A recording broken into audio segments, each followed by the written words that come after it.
araw po sa ating lahat at sa aking manunood at sa aking guro kay Doc Edhan. Ang panayam pong aking gagawin ngayon ay tungkol sa aking proyekto sa PhilDis.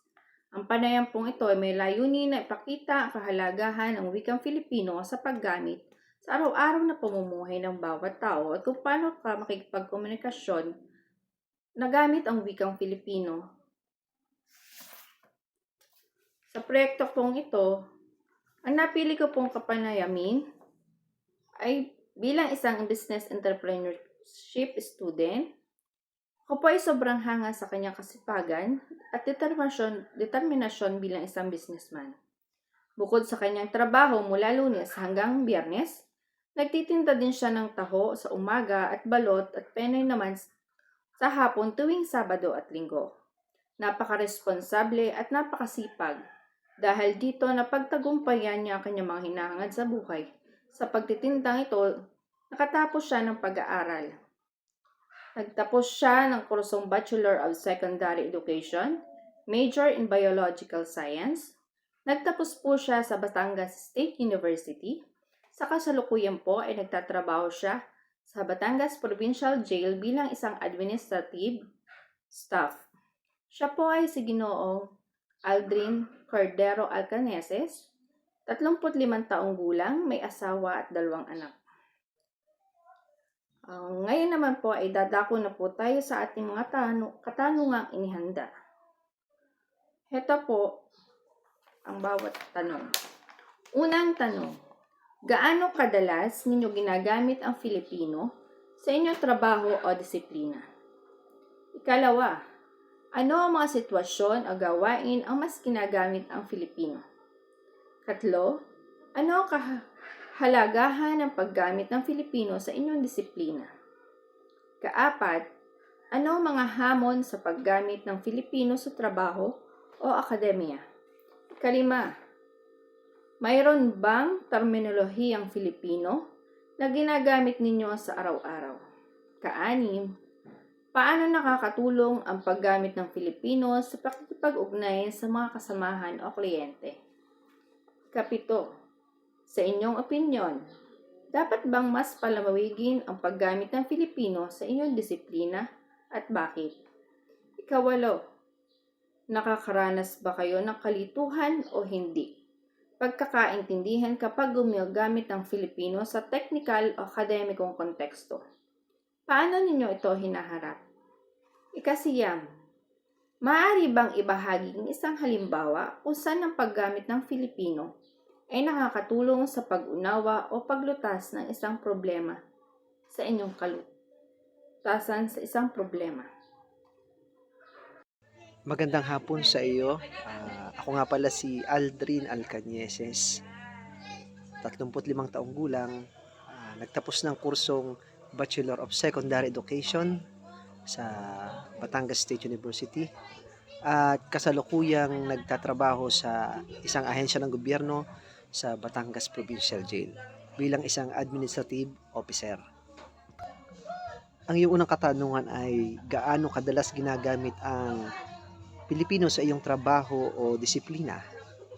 Sa aming trabaho bilang administrative officer ay madalas gamitin ang wikang Pilipino sapagkat ang wikang Pilipino ay madaling maunawaan at maintindihan, lalo na kung ang usapin ay patungkol sa batas at patungkol sa aking trabaho bilang admin officer.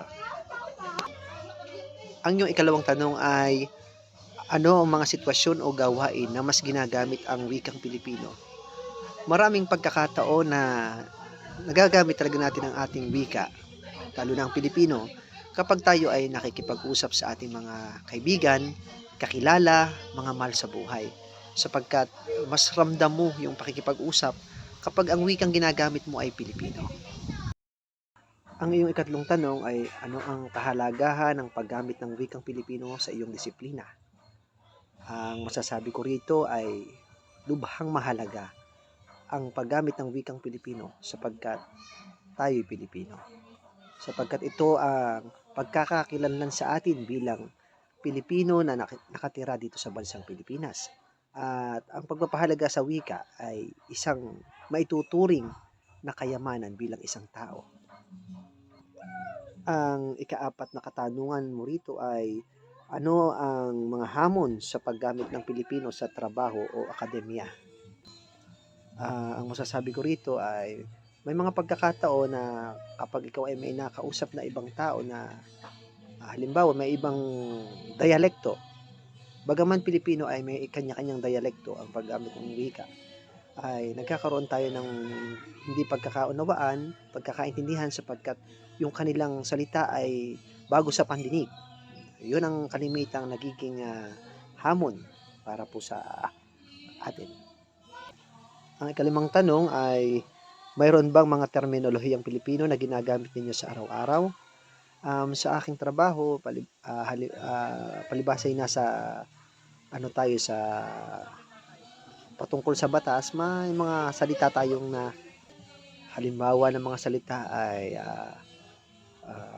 paglilitis, mga salitang patungkol sa batas, bulwagan, mayroong diskusyon, complainant, nasasakdal, yan, ang mga terminolohiyang marinig mo kapag nasa aking trabaho. Ang ika-anim na tanong ay paano nakakatulong ang paggamit ng Pilipino sa pakikipag-ugnayan sa mga kasamahan o kliyente? Yan, magandang tanong na ito. Ang Pilipino talaga ay salitang madaling maunawaan, madaling intindihin, at madaling makuha mga gusto mong iparating. Kaya kapag ginagamit ang ating Pilipino, halimbawa may mga kliyente tayo sa trabaho, madali nating masagot ang kanilang katanungan, lalo na Pilipino din ang kanilang tanong. Ayun, ay ang kaibahan sa paggamit ng ibang lengguwahe. Hindi naman natin alam na iba't iba ang estado ng ang natapos ng ating ah, mga kababayan o mga taong nakakasalamuhan natin. Kaya ang Pilipino ay masasabi kong madaling unawain at intindihin. Ikapitong tanong, sa inyong opinyon, dapat bang mas palawigin ang paggamit ng Pilipino sa inyong disiplina? Bakit? Ang totoo ay dapat talagang palawigin ang paggamit ng wikang Pilipino sapagkat ito yung native nating pananalita. Ito talaga ang ika nga ay natural para sa atin. Ang wikang Pilipino ay dapat nating palawigin, payamanin, payabungin sapagkat tayo ay Pilipino at iyon ang ika nga hindi ka sasabihin Pilipino kapag ang wika mo ay hindi Pilipino. Ikawalong katanungan ay ano ang mga paraan upang mas mapadali o mapabuti ang paggamit ng Pilipino sa inyong larangan? Para sa akin, kapag mahilig kang magbasa ng mga Tagalog na story, Tagalog na libro, makaka-encounter ka doon ng mga salitang Tagalog na bago sa pandinig, bago sa iyong mga mata, ayun. Isa yun sa mga faktor para mapabuti at mapalawak at mapadali ang paggamit ng wikang Pilipino. Ikasyam na tanong ay nakaranas ba kayo ng kalituhan o hindi pagkakaintindihan kapag gumagamit ng Pilipino sa teknikal o akademikong konteksto? Paano nyo ito hinaharap? Meron ding mga pagkakataon na nalilito tayo sa mga salitang para sa akin, nakakaranas din naman minsan ng mga pagkalito o hindi pagkakaintindihan kapag gumagamit ng Pilipino sapagkat may kanya-kanya nga tayong dialekto na bagaman Pilipino ay iba't ibang iba't ibang halimbawa taga-ibang lugar ka, Kapampangan, Bisaya, bagaman Pilipino ay may kanya-kanya ring dialekto, ibang paraan ang paggamit sa wikang Pilipino. Ang iyong huling katanungan ay maaari bang ibahagi ang isang halimbawa kung saan ang paggamit ng Pilipino ay nakatulong sa pag-unawa o paglutas sa isang problema sa iyong disiplina? May mga katanungan kasi na kapag ang tanong ay madaling unawain lalo na wikang Pilipino, ay madali mo itong masasagot. Kahit nga hindi mo na i-translate sapagkat ang wikang Pilipino ay direkta. Dahil ikaw ay Pilipino, madali mo itong maunawaan at madali mong makuha ang ibig sabihin.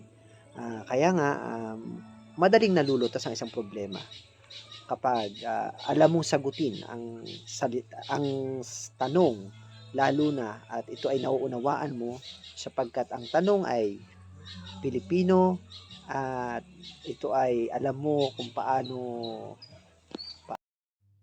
At dito po nagtatapos ang ating kapanayam kay Ms. Ginoong Alcaneses. Maraming salamat po sa inyong pag-unlak at maging makabahagi ng aking proyektong ito. Muli po, maraming salamat sa panunood at pakikinig.